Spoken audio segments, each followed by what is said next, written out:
You know what's going on in Gaza? Don't think that Allah doesn't see it. You know what's going on in Kashmir? You know what's going on in Sudan? You know what's going on around the Muslim world? You know what's going on in the US? You know what's going on in Europe? You know what the hijab bans and niqab bans and this and that?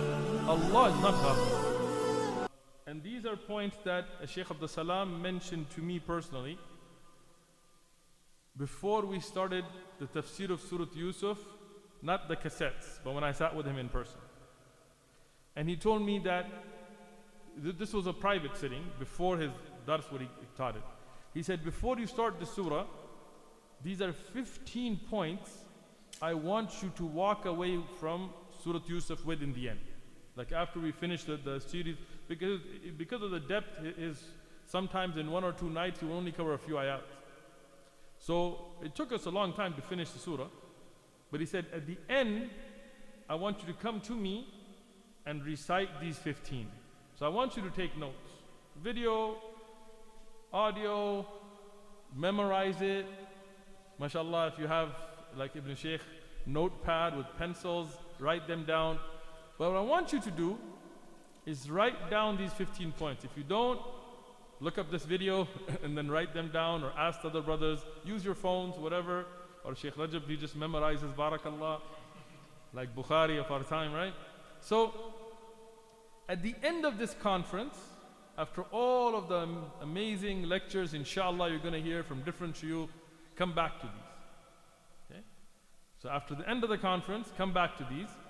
And some of these points I may not be able to explain, and some of them you might benefit from Sheikh Kareem or Sheikh Ibrahim Zidan, who's going to be joining us live, or other shuyukh that are coming. But I want you to, and inshallah more than this, but at least these 15 points I want you to get from this surah. First, and Sheikh Kareem began with this already, is sometimes you are tested the hardest by those that are closest to you. You know, subhanallah, a few years ago, I met with Sheikh Abdullah Shanqiti in Medina. He's a great scholar, mufassir, from the children of Sheikh Muhammad Amin Shanqiti. And some of the students around him introduced me to him. He didn't know who I was until some of the students said, he gives da'wah and this. We sat in Masjid Nabwi, outside.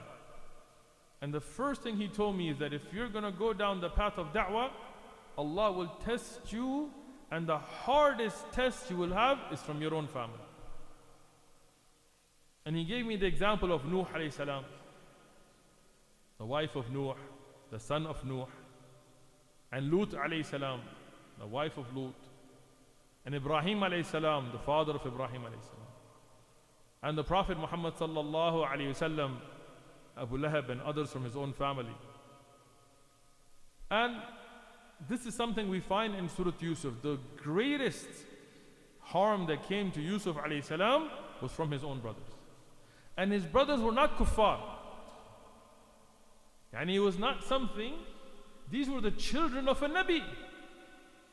And they were not bad people. Like we see them as villains in the story, but in reality the hasad just got to them. So this is one, that the hardest of tests will come to you from those closest to you. Second, the tests will also come from those away from you, meaning it's not just going to be those close to you. Yusuf alayhi salam was tested, yes, but when he was sold into slavery in Egypt, he was then tested by Imrat al-Aziz, the wife of Aziz. And then some of those that are that will be a test on you, or a hardship on you, a fitna upon you, will not do it out of malice for you, but from love or jealousy of you.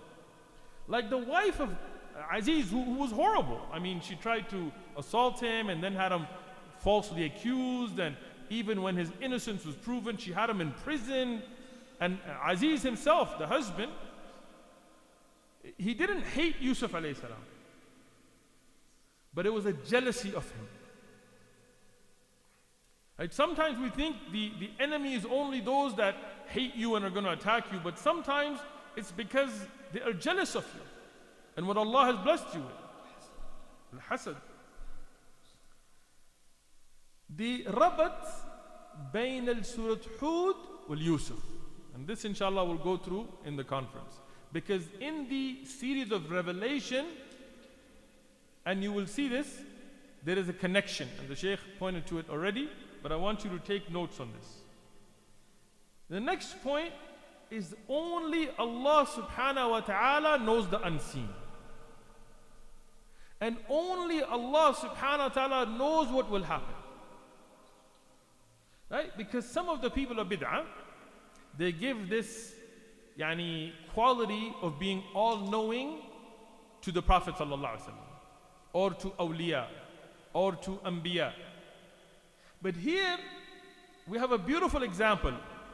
Yaqub alayhi salam is a Nabi of Allah. And under his supervision there is a plot being made by his own sons and he doesn't know about it. He doesn't know the unseen. And he doesn't know what will happen. Only Allah knows the unseen and what will be in the end. That knowledge is only with Allah, not with anbiya, not with awliya, not with ulama, only with Allah subhanahu wa ta'ala. Allah subhanahu wa ta'ala gives victory to the believers in dunya and akhirah. Al-aqibah lil muttaqeen. The aqibah, the end, the victory will be for the people of taqwa. And we see that Yusuf alayhi salam, imagine the difficulty of being betrayed by your own brothers and sitting in a well, not knowing if you will die down there, not knowing if anybody will come and rescue you, not knowing what will happen, unable to leave, stuck, no food, no water, just stuck there. He's not sitting in water. People think in well means that he was, no, he's sitting on a ledge inside where he cannot reach the water, he cannot go up. From there to being the most powerful man on the planet at that time, in control of the only economy that was flourishing in the world. Dunya wise, I'm not talking about akhirah yet. Who gave him that victory? Allah.